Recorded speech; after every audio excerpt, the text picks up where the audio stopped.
राम और कृष्ण पर किसी का कॉपीराइट नहीं, सबके हैं राम और कृष्ण। ये बयान है छत्तीसगढ़ के मुख्यमंत्री भूपेश बघेल का।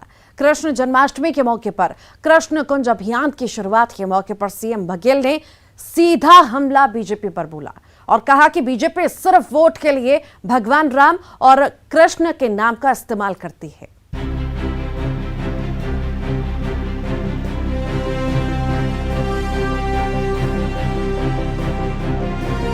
कृष्ण जन्माष्टमी के मौके पर सीएम भूपेश बघेल ने कृष्ण कुंज अभियान की शुरुआत की।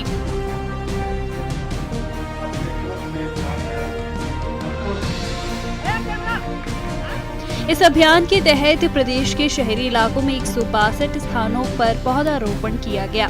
रायपुर के तेली बांधा में बनाए गए कृष्ण कुंज में 383 पौधे लगाए गए। कृष्ण कुंज में आम, इमली, बेर, जामुन और शहतूत और चिरौंजी जैसे कुछ खास पौधों को लगाया गया। कृष्ण कुंज अभियान का मकसद वृक्षारोपण को जन जन से जोड़ना और सांस्कृतिक विरासत को सहेजना बताया जा रहा है। लेकिन इस अभियान के मौके पर सीएम ने ये भी संदेश दे दिया कि राम और कृष्ण पर बीजेपी का कॉपीराइट नहीं।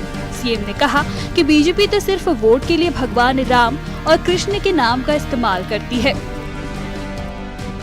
सब पहले सबके हैं, ये राम किसी का या कृष्ण किसी का उसका क्या कह सकते हैं, कॉपीराइट नहीं है, पेटेंट नहीं है ना। रसखान कवि के बारे में कृष्ण कविता है ना, उसके भजन कितने प्रसिद्ध हैं। रसखान कवि के अनेक ऐसे हैं, मीराबाई कहें, कृष्ण रसखान कहें, सूरदास, कितने लोग हैं जिसके भक्त हुए। और कृष्ण के उपदेश को कौन नहीं जानता सर। लेकिन भाजपा दावा ठोकती रही है इस पर, वो केवल वोट के लिए करती है। हालांकि मौका तो था कृष्ण जन्माष्टमी का, लेकिन सीएम ने कृष्ण कुंज अभियान और राम कृष्ण पर अपने बयान से बीजेपी को एक बड़ा संदेश भी दिया।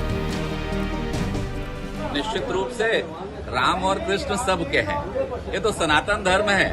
मैंने तो सुना पूरे विश्व में था और सबका था, परंतु बुजुर्गों ने कहा है कि ये भगवान चाहे राम हो चाहे कृष्ण भाव के भूखे होते हैं, और भाव से जिसने अयोध्या में मंदिर बनवा दिया राम तो उसी के हो गए, और जिसने अपने फायदे के लिए चुनाव के लिए याद किया, मुझे लगता है वो खाली अपने स्वार्थ के लिए राम और कृष्ण को याद कर रहा है।